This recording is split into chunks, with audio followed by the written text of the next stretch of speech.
Computer students, मेरे पास biology 9 की book है इस टाइम। और मैं आज जिस चैप्टर का रिव्यू आप लोगों के सामने देने देने जा रहा हूँ वो दैट इज सेल साइकिल। अब सेल साइकिल जो है छोटा सा चैप्टर है, लेकिन इंतहाई कम्प्लेक्स किस्म का चैप्टर। और इसमें मतलब ऐसी चीज़ें हैं जिनको मतलब इतनी जल्दी वो समझ आने वाली नहीं है। लेकिन आपने डरना नहीं है इस चैप्टर से, चैप्टर को पूरा स्किप नहीं करना।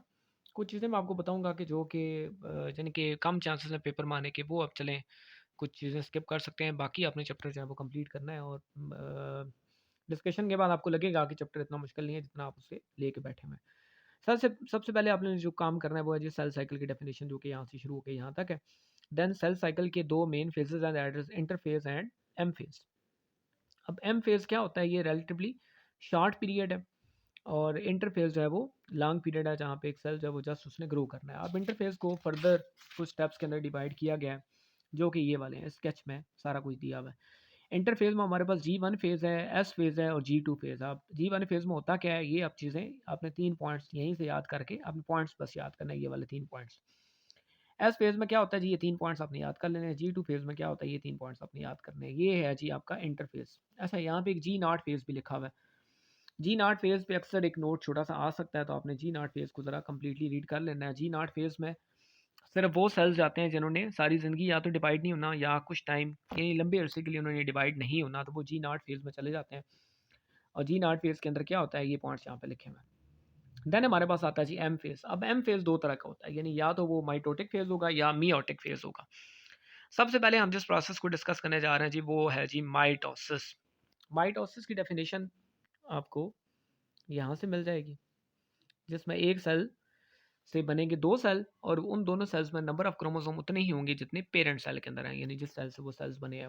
माइटोसिस का प्रोसेस होता है जी तमाम यूकेरियोट्स में, मल्टी सेलुलर, और जिन सेल्स के अंदर होता है उन सेल्स को कहते हैं सोमैटिक सेल्स।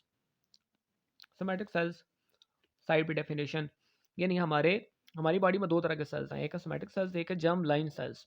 वो सेल्स जिनका रिप्रोडक्शन में कोई हिस्सा नहीं है उनको कहते हैं सोमैटिक सेल्स, इन बॉडी के नॉर्मल सेल्स। और वो सेल्स जो कि हर टाइम रिप्रोडक्शन में सिर्फ उनकी इन्वॉल्वमेंट होती है, उनको कहते हैं जर्म लाइन सेल्स। उनके अंदर माइटोसिस नहीं होती, बल्कि उनके अंदर होती है मियोसिस। तो जितने भी सोमैटिक सेल्स हैं उनके अंदर माइटोसिस का फिनोमेना होता है। अब माइटोसिस के फर्दर फेजेस कौन कौन से हैं, तो दो मेन फेजेस हैं जी। एक है karyokinesis and second one is cytokinesis. अब हमारे पास कैरियोकाइनेसिस है क्या, division of nucleus is known as karyokinesis, division of cytoplasm is known as cytokinesis. इनकी डेफिनेशन होगी दोनों की।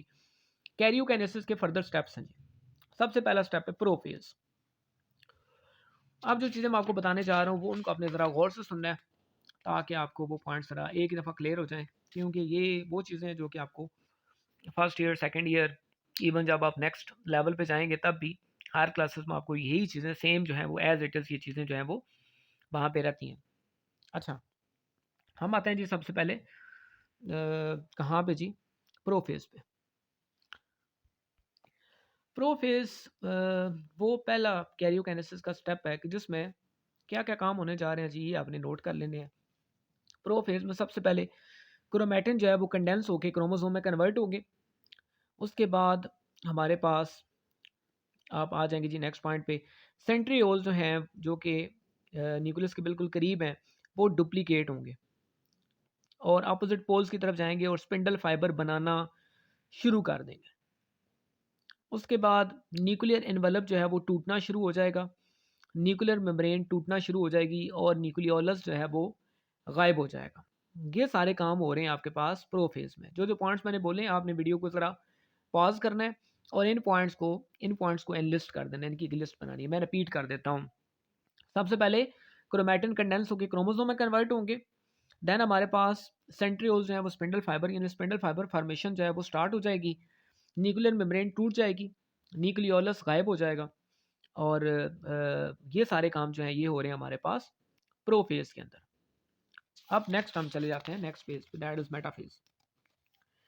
मेटाफेज़ में क्या होगा जी, कि क्रोमोसोम जो है वो अपने आप को अरेंज कर देते हैं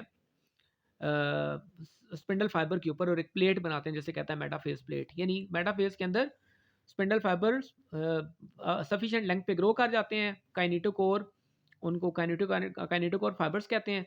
और वो जनाब क्रोमोसोम जितने भी हैं वो सारे मेटाफेज प्लेट बना देते हैं और स्पिंडल फाइबर के ऊपर अरेंज हो जाते हैं। आप डायग्राम आपको बाद में समझाता हूँ मैं।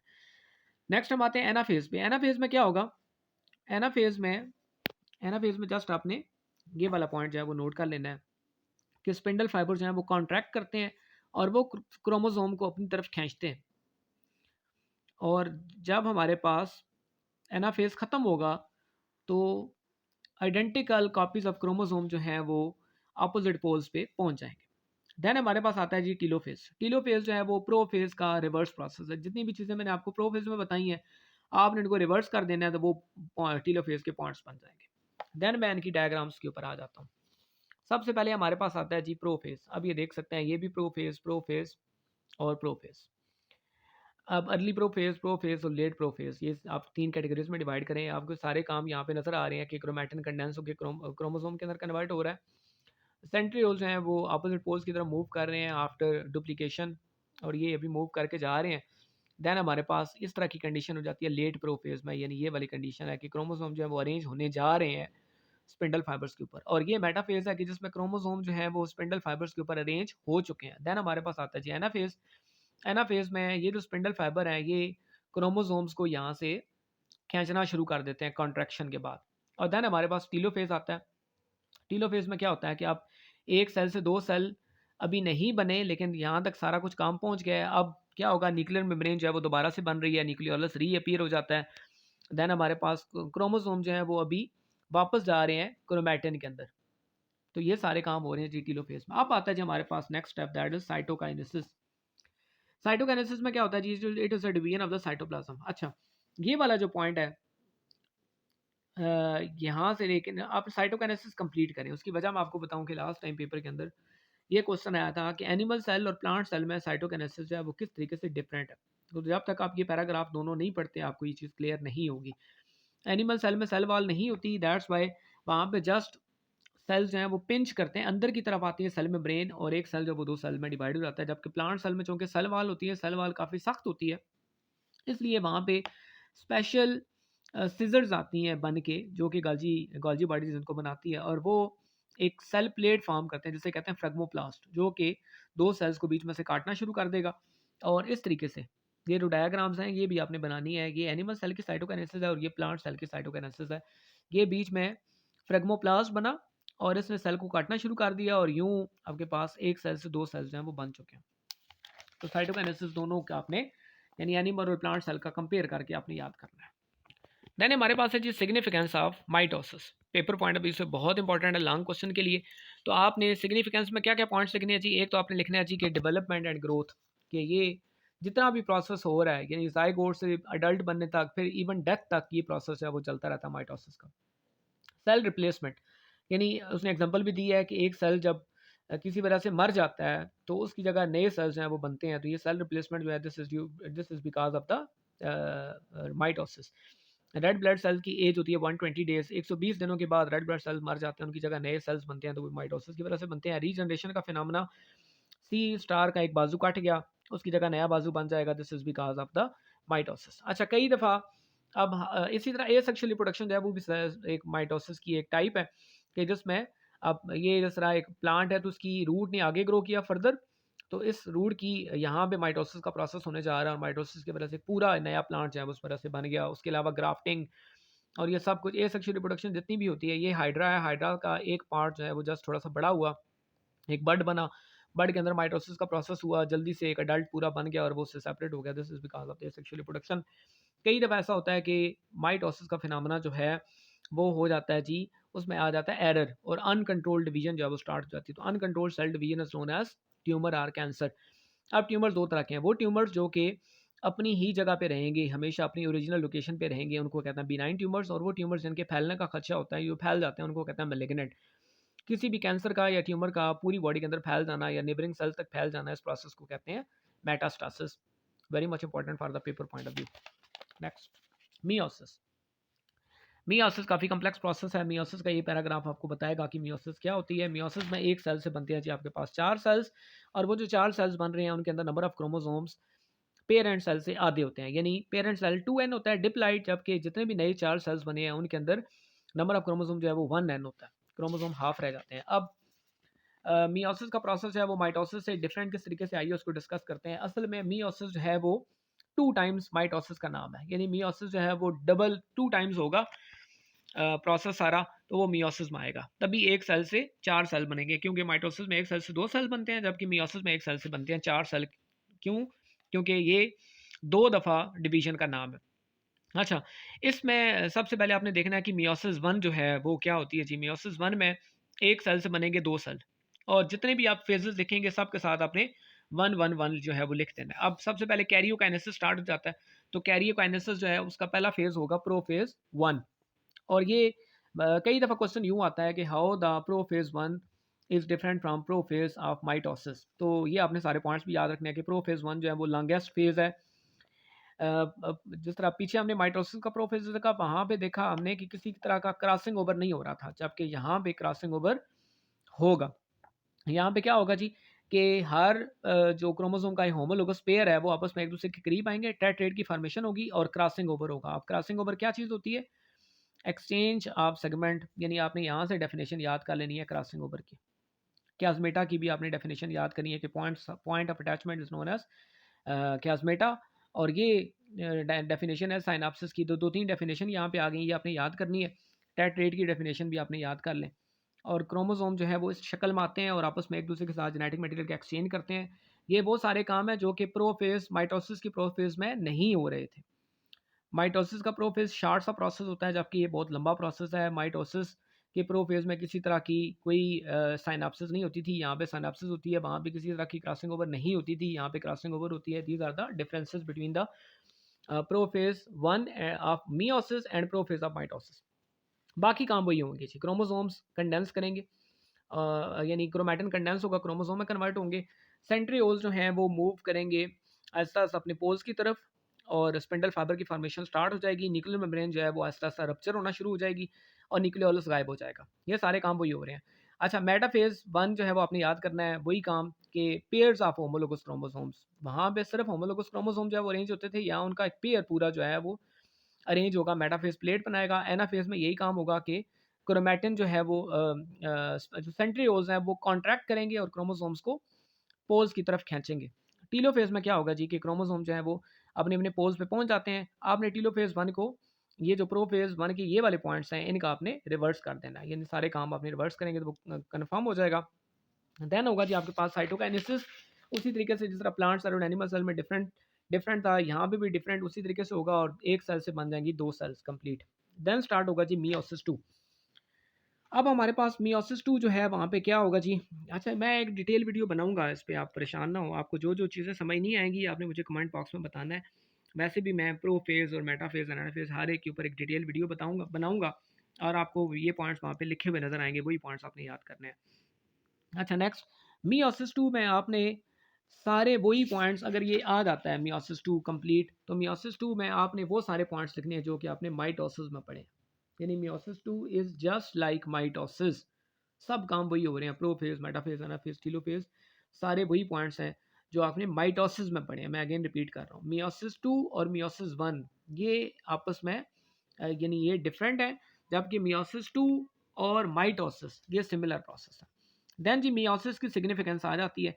पीछे हमने माइटोसिस की सिग्निफिकेंस पढ़ी, यहाँ आ जाती है थी मियोसिस की सिग्निफिकेंस। सिग्निफिकेंस का मतलब होता है फ़ायदे और नुकसान दोनों। पहला आपने सिग्निफिकेंस में लिखना है कि क्रोमोसोम का नंबर जो है वो नेक्स्ट जनरेशन तक मेंटेन रखती है मियोसिस। अब आपने ये इतना बड़ा पैराग्राफ जो है ये याद करने की ज़रूरत नहीं है, आपने जस्ट जो है यहाँ तक, इधर तक, ह्यूमन तक आप याद करें, दैट्स एनफ। पॉइंट की हेडिंग और ये यहाँ तक। उसके बाद वेरिएशंस कैसे आती हैं जी, ये आपने यहाँ तक आपने याद कर लेना जी, यहाँ तक डन हो गया। उसके बाद मियोसिस के अंदर एरर्स, डिसजंक्शन नॉन डिसजंक्शन दोनों की आपने डेफिनेशन याद करनी है। डिसजंक्शन का मतलब होता है क्रोमोसोम्स का नॉर्मल सेपरेशन, जबकि नॉन डिसजंक्शन होती है क्रोमोसोम की अब एबनॉर्मल सेपरेशन। अब इसकी वजह से क्या क्या फ़र्क आता है, आपने दोनों की डेफिनेशन जस्ट यहाँ से याद करनी है और बताना है कि एबनॉर्मल गैमीट्स जो बनेंगे नॉन डिसजंक्शन की वजह से, उसकी वजह से क्रोमोसोम का पूरा नंबर चेंज हो सकता है, जो कि नॉर्मल ह्यूमंस नहीं होंगे। Then comes a very important question, mitosis और मियोसिस में फ़र्क। ये सारे फ़र्क हैं जनाब, आपने इन सारे डिफरेंसेस को पढ़ना है। उसके अलावा भी आपके माइंड में अगर कोई डिफरेंस आता है तो वो भी आपने यहाँ पे लिखना है, और कम से कम आपने 4 डिफरेंस जो है वो दोनों के दरमियान याद करना है। ये लॉन्ग क्वेश्चन के लिए आपको बता रहा हूँ। Then comes the last topic, apoptosis and necrosis. Apoptosis जो है ये डेफिनेशन है उसकी, प्रोग्राम सेल डेथ, और ये यूजफुल प्रोसेस है। इसका सारा उसने पूरा प्रोसीजर लिखा हुआ है। प्रोसीजर या इसके इतना ज़्यादा चांसेस नहीं है लॉन्ग क्वेश्चन में आने के, आपने जस्ट इसकी डेफिनेशन देखनी है और ये आखिरी पैराग्राफ इसका देख लेना है कि एपोप्टोसिस कब कब होती है। जिस तरह किसी भी सेल, जब सेल ओवर एज हो जाता है, जब वो काम करना छोड़ देता है, तो उसके बाद उस सेल को ख़त्म किया जाता है, तो बॉडी खुद ही ये प्रोसेस करती है और उस सेल को, जो हार्मफुल सेल है या जो एजड सेल है, जो कि आप जिसकी काम करने की एबिलिटी नहीं रही, उन सेल्स को खुद ब खुद ही ख़त्म किया जाता है। और यहाँ पे एक पैराग्राफ के अंदर वो बता रहे हैं एपोप्टोसिस की जो इम्पोर्टेंस। ये भी उसने एक नॉर्मल एग्जांपल दी है कि जब बच्चा जो है वो फीटस स्टेज में होता है, तब उसकी फिंगर्स के दरमियान कोई गैप नहीं होता। ये बाद में एपोप्टोसिस की वजह से उनके डिजिट्स जो हैं वो सेपरेट हो जाते हैं। तो apoptosis is a useful process और प्रोग्राम्ड सेल डेथ है। नेक्रोसिस जो है ये एक्सीडेंटल सेल डेथ है। अक्सर ना दोनों के दरमियान डिफरेंस आ सकता है शार्ट क्वेश्चन में कि एपोप्टोसिस नेक्रोसिस में डिफरेंस। तो ये प्रोग्राम सेल डेथ थी apoptosis, necrosis accidental cell death है, वो यूजफुल प्रोसेस था, ये हार्मफुल प्रोसेस है। उसमें सिर्फ ऐसे सेल्स की डेथ होती है एपोप्टोसिस में कि जो कि सेल्स बॉडी के लिए हार्मफुल होते हैं, जबकि नेक्रोसिस में नॉर्मल सेल्स जो हैं उनकी भी डेथ हो जाती है। ये उसने काजेज देखे हैं जी नेक्रोसिस के। नेक्रोसिस के ये काजेज हैं, और नेक्रोसिस की डिफरेंट एग्जांपल हो सकते हैं। कोई चीज़ आपको काट गई, कोई आपको इन्फेक्शन हो गया, वो इन्फेक्शन फैल गया, तो this is all necrosis. Necrosis के ऊपर एक छोटा सा नोट भी आ सकता है पेपर के अंदर, तो नेक्रोसिस को आपने सेंस में करना है। एपोप्टोसिस के ऊपर नोट आने की ज़्यादा चांस नहीं है। आपने डेफिनेशन और जस्ट इसकी इंपॉर्टेंस आपने याद कर लेनी कि एपोप्टोसिस कब कब होता है। नेक्रोसिस में आपको क्लियर कर दिया। ये था जी आपका कंप्लीट चैप्टर। आपके पास माइटोसिस मियोसिस जब भी आएगी तो आपने डायग्राम्स पे फोकस करना है। डायग्राम दोनों की इंपॉर्टेंट है, माइटोसिस की भी और मियोसिस की भी। खास तौर पे ये वाली diagram crossing over pro phase 1 के ऊपर नोट आ सकता है पेपर के अंदर, और बाकी डायग्राम्स मैं एक डिटेल वीडियोस भी इनके ऊपर बनाऊंगा। आपने कमेंट बॉक्स में लाजमी बताना है कि ये मेरा लेक्चर सुनने के से पहले आपको कितनी इसके बारे में हौनो थी, और लेक्चर सुनने के बाद आपको कितना फ़ायदा हुआ, कितनी चीज़ें आपको क्लियर हुई। मज़ीद भी अगर आपको कोई इस हवाले से कोई क्यूरी है, कोई क्वेश्चन है, तो आपने कमेंट बॉक्स में लाजमी पूछना है। वीडियो देखने के लिए बहुत शुक्रिया। Till then take care.